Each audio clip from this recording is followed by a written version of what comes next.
Hey world, you're listening to Globethotter, the pod that puts the lover in travel lover. I'm your fearless and flirty host, Cassy Martinez. A solo traveler and digital nomad for over 7 years and counting, I've mixed business with pleasure ever since my first solo trip in 2016, when I ditched my flight home after falling in love in and with Lisbon. Join me each episode as I swap juicy travel stories with a slew of amazing adventurers who, like me, kiss and tell. Dating, backpacking, main character moments. We're going there, and you're coming with me. Hello, lovers. How we doing? If you're listening to this fresh spankin' new episode around the time it's released in late May of 2023, just picture me on a yacht, shaking my ass in Croatia. Yep, your girl is going to Yacht Week this year. For those unfamiliar, Yacht Week is known as the original floating festival and is basically a week-long extravaganza in the middle of the Mediterranean. As the name suggests, the turned-up 7-day festival takes place on a bunch of yachts, with wild theme parties taking place every single day, both on land and at sea. Pray for me. I'd always heard of Yacht Week. It's honestly almost impossible not to, as a backpacker, really. But I never thought I'd be one of those people that actually went, you know? What do I mean by that? Firstly, Yacht Week is really just not the most common thing to do as a solo traveler, which is typically how I roll. Usually, you find a lot of friend groups are the ones that go in on renting a big old boat together, with the solo folks attending typically getting batched onto boats with strangers, with whom you have to share a queen bed. A bit awkward, no? But I'm actually going with some girlies from Globethotter's group trips to Portugal last summer. The 6 of us on that trip last summer had such a blast living it up in Lisbon and Lagos that pretty much the minute we all got home, the WhatsApp group was popping off again to make plans for the next summer ahead. And just as a side note, if meeting cool-ass fellow travelers down to press book on future trips is not the ultimate advertisement as to why you should hop onto a Globetrotter group trip in the future, I just don't know what is. And while we're on the subject of Globetotter's group trips, I actually first met today's guest, Aimie Duggan, while hosting Globetotter's Galentine's Getaway to Sayulita this past February. Aimie and I's paths first crossed on the beach, as often happens in Sayulita, when Aimie came over to introduce herself and offered to do a tarot reading for me, right there on the sand. We immediately bonded over our shared love for cheetah print, and, well, the rest is history. A woman who wears many spiritual hats, Aimie uses tools such as tarot and human design to help folks both online and IRL move to a state of radical self-love and authenticity. And you guys, after having a completely life-affirming tarot sesh with Aimie, I can safely say this gal is the real deal. And I am so excited for you guys to hear just 1 ounce of her wisdom today on the pod. From dating for keeps in a party town full of travelers, to getting back to 100 after heartbreak, and protecting your energy while you're at it. This juicy and witchy episode gets into all of it, honey. Also, as a courtesy FYI, Aimie and I caught up while she was at a vibrant and very lively co-work in Mexico after her casita's Wi-Fi completely cropped out. So, her audio quality is not at 100%, but this episode was just too much of a gem to let go. And, well, you guys know how travel life can go. So thanks for understanding. So go ahead, buckle up and lift those tray tables, because Globethotter is taking off. Welcome to the pod. So glad to have you in the Globethotter universe, all the way from Sayulita, Mexico. Welcome, welcome. Oh, it's amazing to be here, honestly. This has been a long time in the making, so I'm excited. So true. Before we dive into our origin story, all of that jazz, I'd love for you to share with those listening, where are you joining from today and where are you from originally? Yeah, so right now I'm in the beautiful, vibrant Pueblo Mágico, which is Sayulita in Mexico, in the state of Nayarit. And I've been here now since January, and I come from England.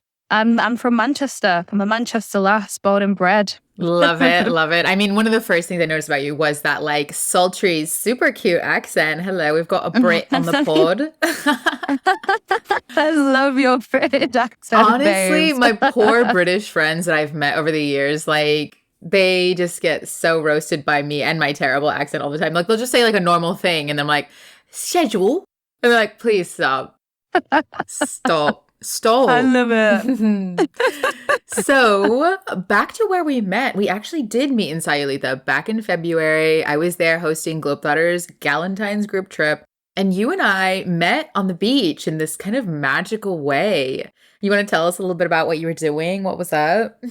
Yes, I will. So that day I was walking along the beach, handing out my business cards and offering tarot readings to people, seeing who wanted a message, who needed some spiritual guidance at the time. And yeah, that's how we came to know each other. Yes, I remember you strolling on the beach, and it was one of those things. Like, I think it was like an immediate girl crush of just like, I see you, you see me. We're both in cheetah print. We're both in cheetah. I've got my big little mini fro in. You've got your hair wild and loose too. And it was just one of those things that's like, yeah, like I see you, you're doing it, you're doing it. And then we just got on and we ended up doing a tarot reading together, not that day, but a couple of days later. And my God, it was so transformative. It was so amazing. Oh, wow. It was so amazing. I'm so glad that you had that experience from the tarot reading. Yes. I mean, it all felt so perfect and aligned and divine to do it. And the fact that we twin oh, come hard, on. like that just adds to it. Yes, for sure. And honestly, like our meeting was such a Sayulita meeting, you guys. We met, yes, on the sand, but like when we did decide to do the tarot reading, we're like, let's go to dinner first. Let's go get dinner. And then we went to this like decadent, amazing Italian spot. We got to know each other there. And then I was like, come over to my Airbnb. And we like popped out the cards, lit some incense, and just had a great hour just going through the cards. It was so Sayulita. I cannot. So tarot is just one of the things you do. In your own words, do you want to share a little bit about your work and your offerings? Yeah. So it's such an interesting question because you commented on my post yesterday that I put up where I was like, I am not a coach anymore. So I offer coaching, but not like that anymore. It's more like what I'm doing at the minute is healing work. It's journeys and it's all intuitively led. I work with herbs, I work with magic, I work with ritual, I work with prayer and affirmation to help people lift up and empower themselves and embrace and embody like this radical self-love, which is what I talk about quite often. Right. You guys, she is the real deal. And you do digital work, but also, yes, like we were saying too, like in person. Yeah. So it's online and also in person. And I love that. I feel like it really complements my personality because I've got this like real extrovert, outgoing side. But then it also is good, like the online work for my introverted side. Right. Yeah. How did you find your way onto this path?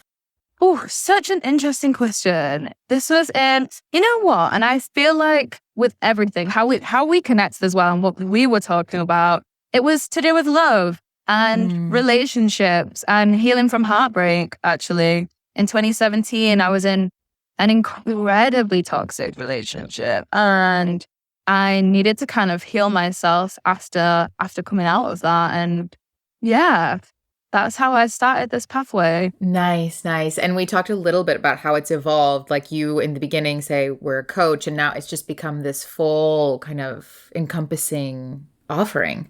Yeah. It's more than coaching. Yeah. It's a way of living. It's a way of being in the world.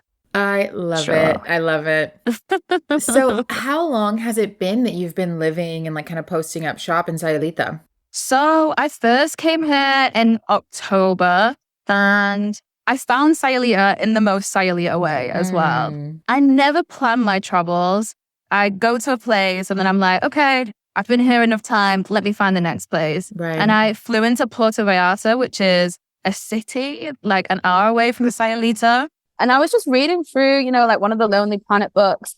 And in it, I saw Sayulita and it said yoga, meditation, a little bit of party, maybe a lot of party. And I was like, that's my next destination. Love it. So I was only going to be here for like 5 days and I extended to 10 and then I extended to 15. And then I actually had to leave to meet a friend.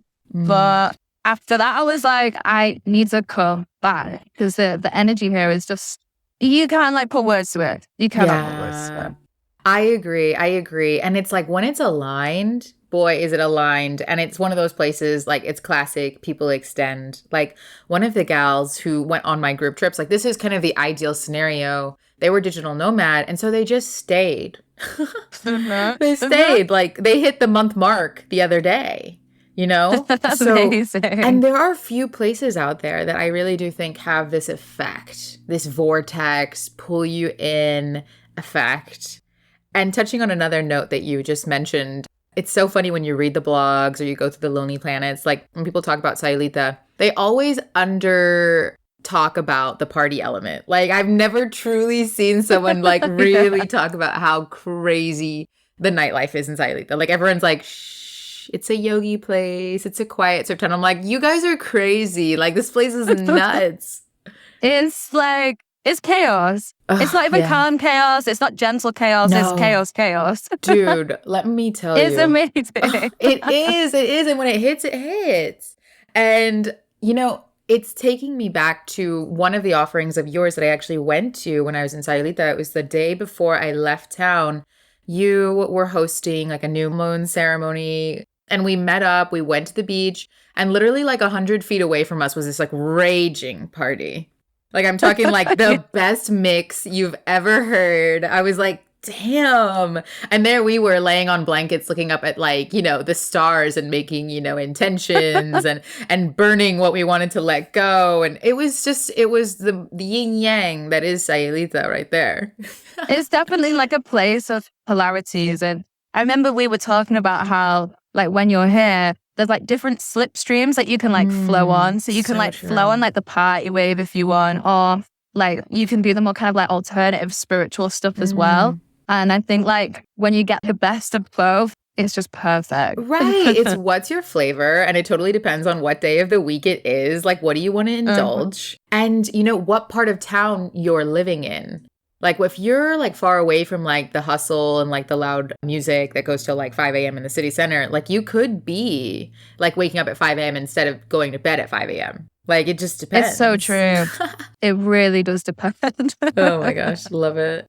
So aside from your tarot beach readings, when you just got out in the sand and like shook hands and met people, what are some of the other ways that you have made community and grow your biz in Sayulita? So I've done a few markets here. At the Sayulita hostel, workshops as well at my sister's house is a really great way to kind of, that I've been branching out my community.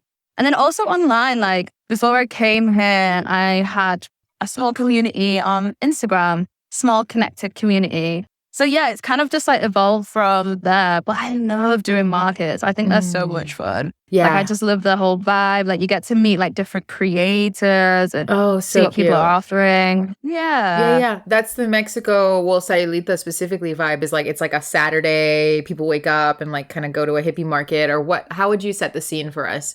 Yeah, you kind of wake up and stroll down to, there's a beautiful makers market on Fridays in the days. I don't know if you've been, Cassy, but there's an array of different things. Like you can get clothes and like there's incense being sold there. And just like the smells, there's people like playing music and like a little bit of mariachi. It's interesting here because it's very like expat focused, but I think it's got like a beautiful fusion of Mexican culture here. So you can come in and get a flavor for what it's like to be in Patra, Mexico. Yeah. And do you have like a chair there? Do people just like come and get a reading or how does that work? Yeah. So when I do it, I have a little chair. There's 2 chairs. I sit at behind the table and they'll sit on the side and I'll just read their cards there. And often I'll do like either a 1-card reading or a 3-card reading at these events just because it's easier and quicker. Yeah, totally. When it was our night together, I was like, yeah, I'm going to go for the hour-long package, please. Like, honestly, it's the Taurus in me. Like, I tell you guys this on the pod all the time, but like 1 minute I'm in a bunk bed and then the next, like if you offer me like 2 packages, like literally tomorrow, I'm going to go and have a 2-hour facial because there was a 90-minute and there was 120 and I was like, I'm doing that. there's like these little things I splurge on. And when it comes to like self-care and these really just like amazing offerings like you do, it was like so decadent, you know, just to like hang and to hear and just like luxuriate in all this information that you're presenting. And I do just want to add that like readings with you, for those that are listening that are really interested in having one, it was just a completely positive experience. You know, you're dealing with delicate information, right? Like you're getting all of this sorts of information in the card, like, you know, it might not be the most positive from like the outset. And I think some people are a little scared maybe to go into tarot because it can sometimes feel so heavy. That's so true. But it was such a positive experience. And like everything you weaved into like this like alchemized gold of like, you know what? That's actually a positive because of XYZ. And I was like, oh, okay. Yeah. Because everything is perspective. And this is just like for everyone who's listening, you should never leave a tarot reading feeling like you're doomed or like the world is going to end. That's not a good reading. The reading should help you clear and shift your energy to a more like higher state or a more positive vibration. I love that. And so that's a little tip. Yes, taking that with us. And, you know, I was reading in your offerings as well that you do human design, or correct me if I'm wrong. Like, how do you do that? And what is that for folks listening? It's like such a hot subject right now. It really is. So what I do, like my approach is interesting because I weave astrology and human design together to give intuitive readings for people. And basically what human design is a system of like your unique energy. So you can tap into your unique gifts and strengths. So you could actually start to embody the energy that you're supposed to be living in. Like it's a tool and like a framework for living a more authentic life, a more empowered life, a more like vibrant and juicy and sassy life. Yes. So I love it. I really, really love it. And you can pull out so many empowering messages to kind of lift people up into the people that they're meant to be so they can shine. I love that. I love that. Finding your natural gifts and leaning into them. Amazing. I'll be talking to you about that after this. Setting some time. Oh my gosh. So something else that I remember about our time together in Sayulita was you had these two furry companions that honestly were like your shadows in Sayulita. Yes. Please, how did these two fur babies come into your life? What's the story? So they're actually with me right now. They follow me everywhere. So and cute. Just for context, I've got a small one and he's called King. And then I've got a bigger one who's more like an Alsatian and she is called MJ. And they were just street dogs and they were on the street that I have my apartment at. And one day I was just like, you know what? I'm going to give them a little bit of water. I'm going to give them a little bit of food and a little bit of love. And then after about a week of me doing this, they like started following me into town. I was like, okay, I guess this is it then. I guess you're my dogs now. So sweet. And that bond is so sweet, isn't it, Cassy? Yes. One is so much bigger than the other. And I've seen on your story as well on Instagram, like they're just always cuddled up. Like, you know, the Spanish word for like dogs is like mascota. Mascota. Yeah, which like to us English speakers is just like mascot, you know? And it's so funny, like they're your mascots. That's so true. They really are like your little creatures. They're so, so cute. And the thing as well about Sayulita is like everybody has their fur babies. But I've not seen this bond like you guys got very often. So just had to call attention to it. So cute. I think people know my dogs more than they know me. It's so funny. Oh, or they know I'm nearby if they see my dogs. Oh, so cute. You know, yeah. At this point in my life, I've gone to Sayulita 3 times. The second time, I was healing from like a massive heartbreak. And the heartbreak was centered around somebody I had met in Sayulita the year before. So it was like a very triggering trip that time, but it was also very healing. And I think that Sayulita is that place. Triggers you, but also offers you like the resources to heal that said trigger. So true. Yeah. You've put that like such a beautiful way. That is so true. Yeah. I mean, I say to people who I offer like, you know, the suggestion to go to Sayulita is like, it's an intense place. But it's a very good healing place too. Like the first week or first few days you're there, like a lot's going to come up. For me, that trip, it was a lot of heartbreak coming up and realizing that something really was and truly over. But at the same time, it was like, okay, now what? And I remember I was just really connecting with a lot of like the street dogs there. And I was like, maybe I want to adopt from here, blah, blah, blah. And that's when I came home and I went to the adoption center here in my town in Texas and I adopted my fur baby. And we just reached a year like this past weekend. Threw her the most extravagant doggy birthday. I love that. But yeah, Sayulita is the gift that keeps giving. And like we were saying, like it is a bit traumatizing in the beginning. But you will make it through and you will be better for it. So I have a little theory. It's like when you come here, everything that's not in like resonance with this like love comes up, it comes up, it comes up, it comes up. Oof. So you can like release it and let it go and step into like more love. So true. So true. Sure. And honestly, like for those that are looking for a little travel relationship, travel spark, like you're going to find it in Sayulita. Like it's not a question. It's just a matter of when. It's a matter of when and it's a matter of who, because, so true. And we spoke about this too, there are many a fuckboy, a Sayu fuckboy. Oh my they God. Are everywhere. Yes. And you like learn these things the hard way. This was what we really, truly, besides the cheetah print, like bonded over, was just how wild dating in Sayulita is. My gosh. Yeah.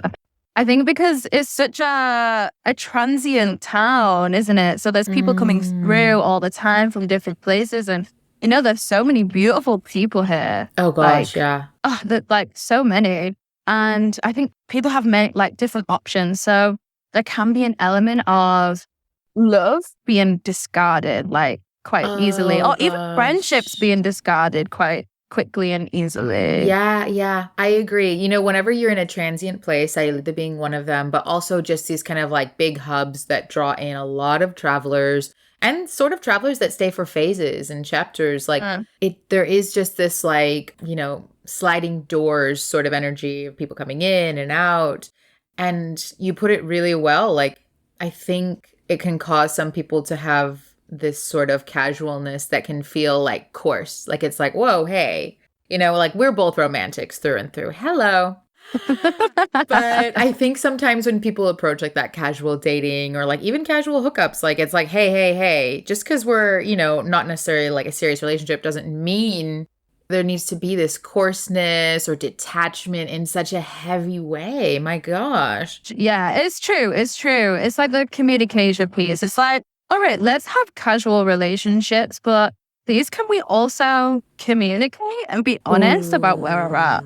You know, it's not hard. Yes. You know, and I won't put this all in Sayulita. Like when I was in Panama in the fall, I remember I experienced the same sort of energy in a tiny little beach town as well. I felt in a weird way in Playa Venao, only 300 people live there, right? And that's including like at most like all the tourists.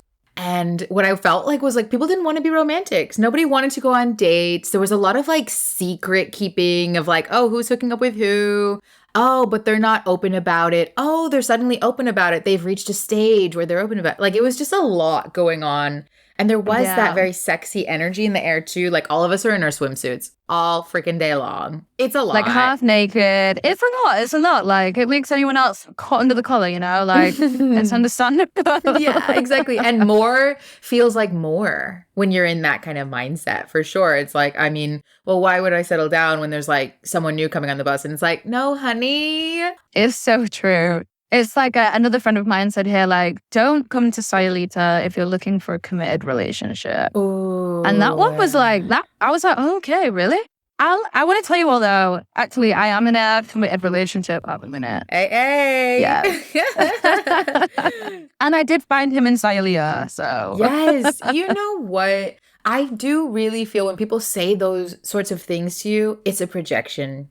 Like, I had that exact same conversation in Playa Venao with this guy. He was just a friend, but I was telling him about, like, something that happened over the weekend. I was like, oh, my God, I'm so confused and this and that. And he just started laughing. He was like, don't take it so seriously. Nobody here wants a relationship. Nobody at all. Nobody wants to go even on a date.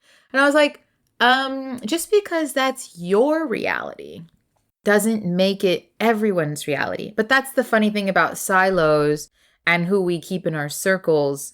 Because like, if that's who you surround yourself with, other people that are just on that exact page, like that will be your reality. And you're the odd one out.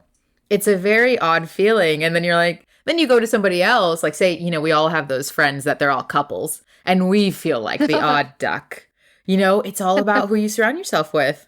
And that's such an important piece, babes. I think it's important to know, like, and just be aware of the fact that, like, some people will project their own stuff onto you, and that isn't necessarily true for you. Don't let anyone else's projections limit your experience of your life, because it's your life. Yeah, so, so true. On that subject, let's talk about discernment and protecting your energy. This was a subject that I felt like we really dived into over Italian that one night.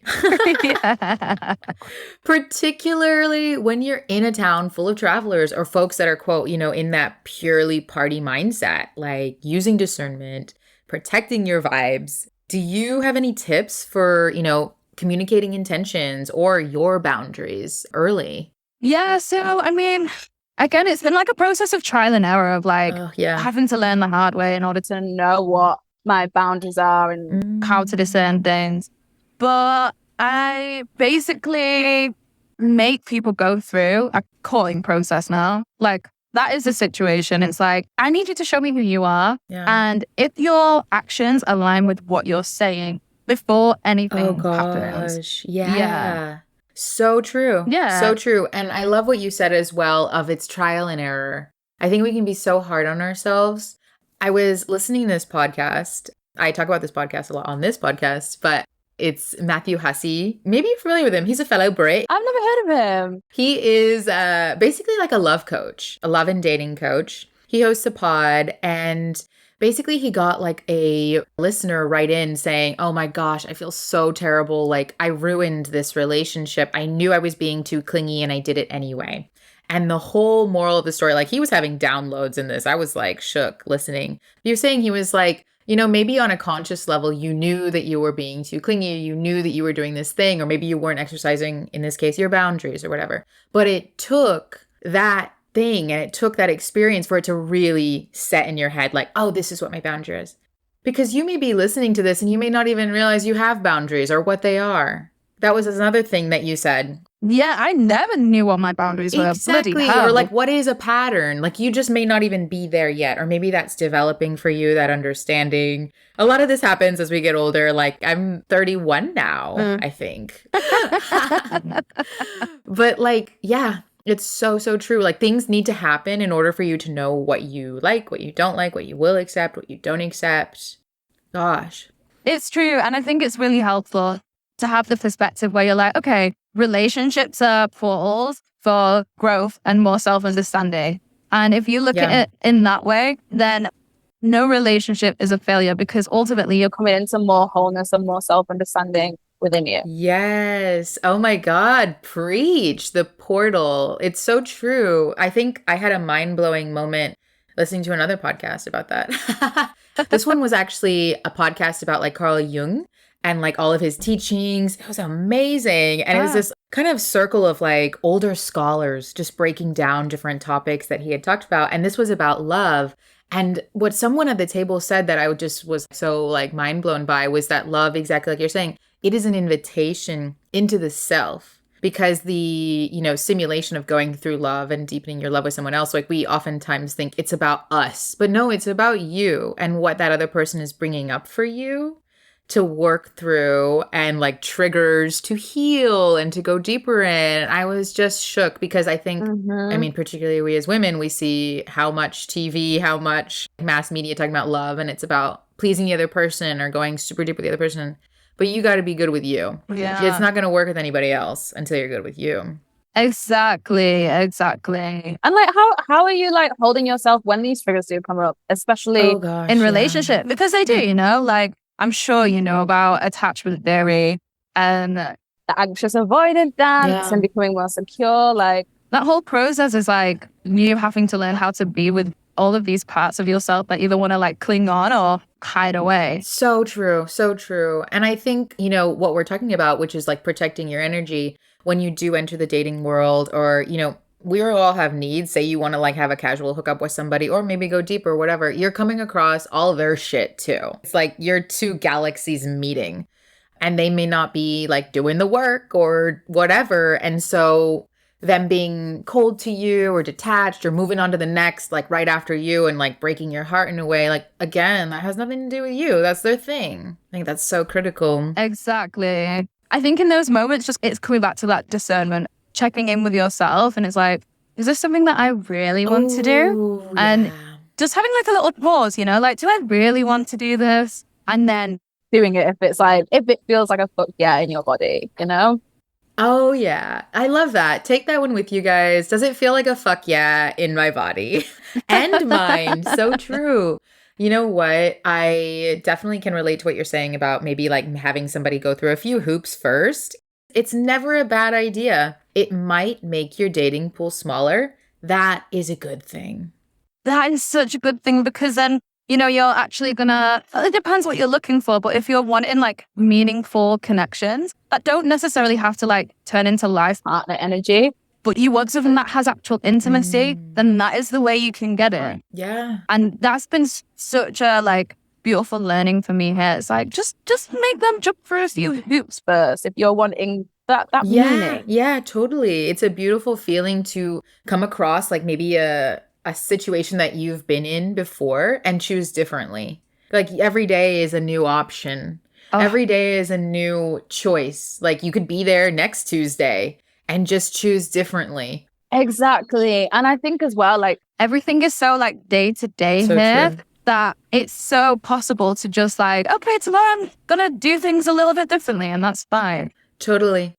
And honestly, this is coming from somebody who, as a Globethotter, like I love like a casual meeting, but again, with intimacy. And I made this amazing friend, Norina, in Panama.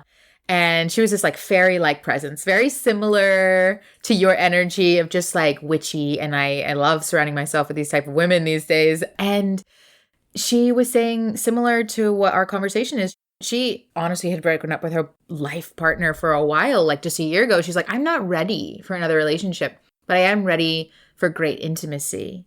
And the way she put it, she was like, I'm looking for high quality connections.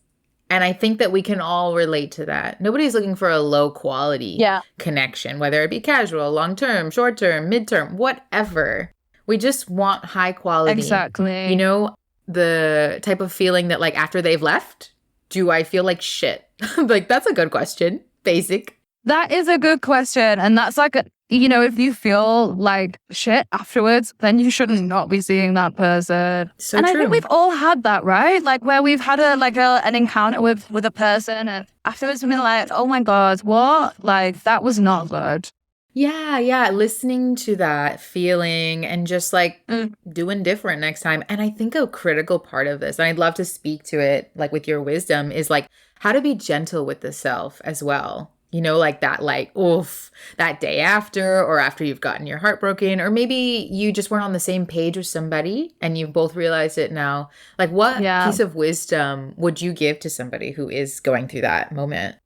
Yeah, I would just say like, how can you come back to yourself and use this as an opportunity to meet your needs and to nourish yourself? Like in situations like this, like where we've been either rejected or we've not been on the same page as someone, or we've had our heart broken, or we've done something that we regret. I find that these are like really potent places where we can be like, okay, how can I love myself radically in this moment and be gentle? And maybe that looks like, and this is something I personally love to do, I roll myself up in a blanket like a burrito and I just chill, like I cocoon. And it's just being honest about what you need as well, because what you need isn't necessarily what you want. And there's a discernment between those two things as well. Wow, that's really powerful. Giving yourself what you need and the invitation to go deeper into the loving of yourself. Gosh. Every therapy session I have ends with that. Basically, that same advice. Take that advice, you guys. Like the trigger beneath it is an invitation to love yourself deeper, to apologize for being hard on yourself, to yourself. Beautiful. Amazing. I also wanted to touch a little bit, since we're on this mystical, spiritual wave, about trusting. I think trusting is so much a part of this process too, particularly maybe after heartbreak or when you're putting boundaries in place that were never there before. You're kind of saying, like, I trust that what is aligned and right for me is out there. Like, what's your take on that? Yeah, I guess, and it depends like what you want to call like all that is, the creator or God or the universe, whatever it is you have a belief in. I think as long as you trust in the fact that whatever is happening in your life from moment to moment is exactly what needs to happen for your growth, then like beautiful things can unfold. And it takes like that kind of more like critical lens that we can place on ourselves if we like have a little fuck up, you know? But when you like enter that trust as well, honestly, it's like, it's a place where magic happens, like real magic, where things align, where you experience synchronicities. But that being said, it's not easy to like place your full trust in something unknown. So true. You know, it reminds me when I was in Portugal this past summer, there was somebody that I had been wanting to really just like, have an intimate moment with. And it was my last night and it just hadn't been working out. Like, you know, paths were not crossing at the aligned moments or just, you know, whatever. There wasn't ease. And I think a part of the trusting, I remember like there was the one night before my big flight and I was like, I'm not going out tonight. I'm going to stay in. I'm like going to listen to my highest self, which is that Cassy doesn't want to be hungover tomorrow on a bus. Wise. And so, yeah, exactly. And my wise self was like, we're not doing that. But like I went on Instagram and I saw everybody's stories and like my roommate was with this person. I was like, and not in like a, you know, romantic way, but I was just like, damn, if I was with them right now, like this would have happened. And it was like, just trust that it wasn't meant to happen. It wasn't meant to happen. There's a lot of force. As a Taurus, I can force a lot of things, you know, but like I have to check myself before I wreck myself. You don't need to force, particularly with intimacy. Yeah. It's like loosening that grip and like the people that are meant to be in your life and the magical connections that you're supposed to have will come in. Like you don't even need to go and look for it. And, you know, as someone who's like tuned into like feminine energy, you can really harness that feminine energy to like attract in those connections. You don't have to like go out and chase. Like 100%. they'll come to you. If you're doing your thing, if you're feeling good, they come. Snaps to that. Amazing. I think we can all just like lean into the feminine. I think so much of our past was dominated in this like, I don't know, dark side girl boss energy of like, make it happen, let it happen. You know? Let it happen. Yes, Cassy. Yes. I feel like I've just had a therapy session. I feel like everybody listening has just had a therapy session. Oh my gosh. Aimee, on that note, what is next for you? Oh, that is such an interesting question and one that I've been figuring out. And I've decided that in May, I'm actually going to leave Sayulita and I'm going to go and travel with my new partner. Okay. For however long that relationship wants to last. But yeah, we're going to go and travel together for a few months and then see. And that's all I've planned so far. Beautiful. Are you thinking like throughout Mexico or where's the pull going? Yeah. So he's Mexican and I'm thinking like Aguascalientes. There's some beautiful like hot springs around the area. Beautiful. And then to Baja California. So nice. And then, and I'm only trying to plan like 2 months maybe and then see if that trust, you know? Amazing. Well, we're going to have to follow you on Instagram, keep up with your little journey. It sounds so amazing. And how can people keep up with you? Yeah, so my Instagram is your girl Aimee with an underscore at the beginning. And yeah, I post on there. I love to like connect with people in the DMs as well. So just drop me a DM. Amazing. You guys definitely book some time with Aimee. Let it transform you. And thanks again for coming by. And we'll talk to you guys next time. Enchanté. To keep up with Aimee or book a tarot session with her, you can find her on Instagram at _yourgirlaimee, which will also be linked in this episode's description. Want to link up with like-minded Globethotties from all over the world? Find your squad by joining Globethotter's Facebook group. Our Facebook group is a private space to ask all your travel cues, swap stories, and meet up with other adventurers on your wavelength. The Facebook group is also the first to hear about any trips I've got coming up, and how you can join me. So, to join the squad, all you gotta do is search Globetrotter Travel Gang on Facebook. The link is also in this episode's description. let's wrap things up with a juicy voicemail straight off the Globethotter hotline. Today's chaotic and cautionary tale comes from a travel pal of mine, Alex, that I met years ago over unlimited sangria, and takes place all the way in Thailand at a wild beach party. Enjoy!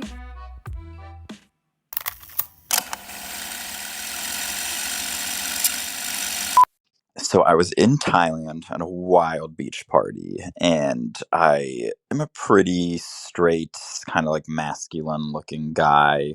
But like I've always enjoyed cross dressing. So I go up to this British girl. I'm like, hey, I'd met her earlier. I was like, hey, like, can I put your dress on? And she was like, sure. We get completely naked. I put her dress on. She puts my t-shirt on as a dress. Only clothing article left is my pants. So her friend was sitting on the beach watching the stars, not participating in the party. And he's like, oh, I can watch your stuff, mate. So I'm like, okay, great. I leave my pants with him. I go into this party. I'm running around in this short dress. Everyone is shocked to see this. Like, it really caused a scene, but it was amazing and liberating. And after like an hour, I'm like, I should go check on the guy with my shit. I go back. My pants are stolen. The guy's completely asleep on the beach. My phone, my wallet, everything is gone, and I'm just standing there in this dress. That's it. Enchanté. Inspired to share your own epic travel story on the Globethotter hotline? All you gotta do is go to speakpipe.com/Globethotter or click the link in this episode's description to leave an up to 90-second voicemail detailing your travel tale. A quickie, if you will. Want to stay anonymous? No name is required to leave a voicemail. Till next time, I'm Cassy Martinez.